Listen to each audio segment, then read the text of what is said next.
pinakamahaba, pinakamahalagang ilog sa kanlurang Asya na nagmula sa Turkey, dumadaloy sa Syria at Iraq. Ang ilog Euphrates na unti-unting natutuyo. Ayon sa balita, ang matinding init na gaganap sa panahon natin at ang matinding init na nangyayari taon-taon na nagkakaroon ng mas mataas pang degree ng init at heat sa bawat bansa at sa panig ng mundo ay unting-unting bumababa ang level ng tubig. Lahat ng anyong tubig na unti-unting natutuyo.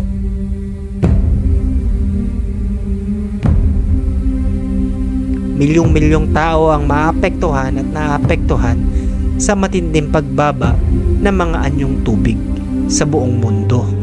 Ang ilog Euphrates ay unti-unti nang natutuyo at bumababa na ang level na bahala ang iba dahil sa unti-unting pagbaba nito. At ano sa tingin nyo ang sinasabi ng Biblia? Dahil kung di pa natin alam, ang Euphrates po ay kasama sa prophecy na mangyayari po. Once natuyo ito po ay dadaanan ng mga hari, bansa na didigma po sa Battle of Armageddon. Kaya marami ang nabahala at marami ang nakisimpatya sa pagbaba ng level ng anyong tubig, lalo na sa ilog Euphrates. Isa na nga dito na patuloy na pagbaba ng ilog Euphrates ay maraming nakita ng mga ginto at pinagkaguluhan ng maraming tao pinuntahan upang kunin at suriin kung totoo nga ba ang kumakalat na issues at balita na mayroong ginto sa ilog Euphrates sa patuloy na pagbaba po ng anyong tubig. Ayon sa mga eksperto sa taong 2040, dahil sa matinding climate change na nagaganap po sa buong mundo, marami po ang mga anyong tubig ang matutuyo. Isa na po dyan mga kapatid, yung ilog Tigris at ilog Euphrates. Pagpatuloy ang pag-init po sa buong mundo na nagaganap at magaganap pa po sa mga darating na taon. Sabi ng magagaling sa Biblia at mga eksperto na tayo po talaga ay nasa huling panahon na. Sapagkat yung sign ng pagbaba po ng level ng ilog Euphrates, ito po ay yung matinding tanda na malapit nang dumating ang Panginoong Hesus. Ano sa tingin nyo ang sinasabi ng mga magagaling at mga eksperto sa Biblia? Tama po ba na ito ay fulfillment at malapit nang dumating ang Panginoong Hesus? Sapagkat ang patuloy na pagbaba po ng level ng ilog Euphrates ay tanda po na ito ay dadaanan sa Battle of Armageddon at magkakaroon ng digmaan. Sa hindi pa nakakaalam, ang ilog Euphrates kasama na po ito sa creation na nabanggit.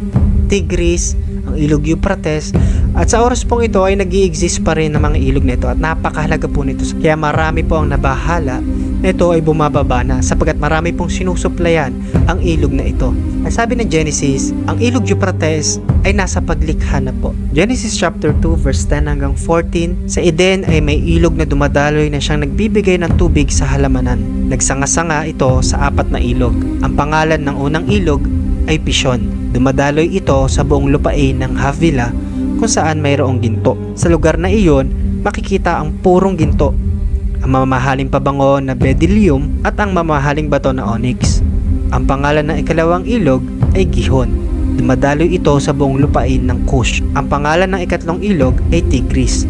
Dumadaloy ito sa silangan ng Asya at ang ika-4 na ilog ay ang Euphrates. Doon natin mapapatunayan ng ilog Euphrates ay biblikal at ang ilog na ito ay may gagampanan sa pagdating ng Panginoong Hesus sa pangalawang pagpaparito. Dahil sa mga huling araw, ito ang gagampanan niya na nakita ni John na literal mismo sa kanyang vision na mayroong ginawa at mayroong gagampanan at may role ang ilog Euphrates sa huling panahon. Revelation chapter 16 verse 12, ibinuhos ng ika-6 na anghel ang laman ng kanyang sisidlan sa malawak na ilog ng Euphrates.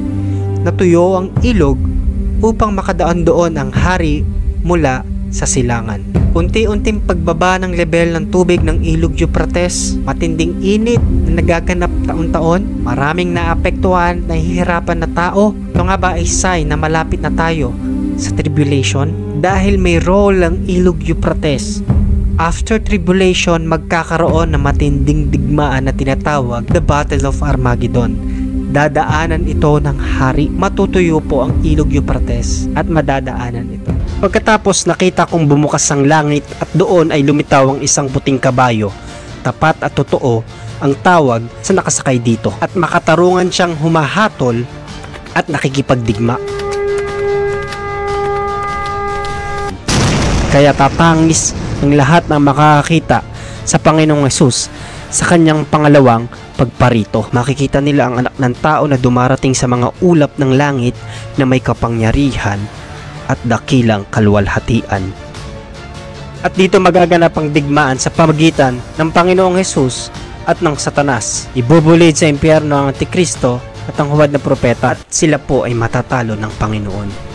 Matinding labanan po ito, the Battle of Armageddon.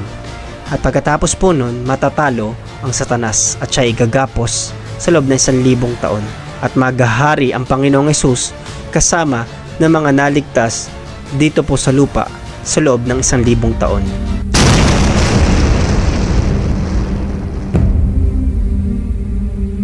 Totoo naman na matanda na ang mundo at totoo na matindi na po ang pagbabago ng mga klima o yung tinatawag na climate change. Mga kapatid, hindi lang to basta climate change at hindi lang basta matinding pag-init. Kung mapapansin nyo, painit na ng painit, taon-taon, hindi na normal. Dati hindi natin nararanasan yung matinding init, pero ngayon, grabe na po. Ibig sabihin mga kapatid, pwedeng na isa kakatuparan yung mga propesiyang nakalagay po sa Biblia dahil ang matinding pag-init ay pagbaba ng level ng mga anyong tubig sa buong mundo. Once na mangyaring matuyo po ang ilog Euphrates, malapit na po tayo sa tribulation. At tayo po ay nasa huling panahon at huling mga araw na po talaga dahil marami na po ang nakikita nating mga signs at tanda bago po dumating ang Panginoong Hesus. At habang tayo po ay nasa last days, merong gampanin tayo at meron tayong mga dapat gawin. Yung makapaglingkod sa Panginoon at patuloy po na makalakad sa kalooban ng Diyos. Huwag dapat ikatakot yung mga sign na nagaganap po sa mga prophecy. Mga fulfillment po yon na totoo ang sinasabi at maaasahan natin ang mga pangako ng Panginoon sapagkat natutupad ito. Ito yung mga nagaganap at marami pa tayong malalaman at mapapakinggan ng mga news na mga nangyayari po sa buong mundo. At kung ano ang connection nito sa sinasabi ng Biblia at mga sinasabi ng Panginoong Hesus na naprophesy po sa Bible. So habang tayo po ay nagpapatuloy, patuloy po tayo ingatan ng Panginoon. Panghawakan natin ang kanyang mga pangako at mga salita sapagkat ito ay totoo at ito ay maaasahan. At ito ay makakatulong natin sa paglilingkod natin sa Panginoon bago siya dumating o datnan naman tayo ng kamatayan. Gusto ko magpasalamat sino man po nakarating sa huling part ng video ito. Marami na kayo natutunan, malakaran natin ang kalooban niya. Kung bago ka lang sa channel natin, huwag mo kalimutang mag-subscribe. Kung napapanood mo to sa Facebook page, hit nyo lang po yung follow. Like nyo rin po kung nagustuhan nyo yung topic natin at kung marami kayo natutunan. Ano sa tingin nyo po, masasabi nyo sa unti-unti pagbaba ng level ng anyong tubig o ng ilog Euphrates po sa panahon natin. Comment nyo lang po kung meron kayong gustong sabihin. God bless you all mga kapatid. Hanggang sa susunod na pagkikita po natin. Ito ang inyong lingkod. God bless you all po.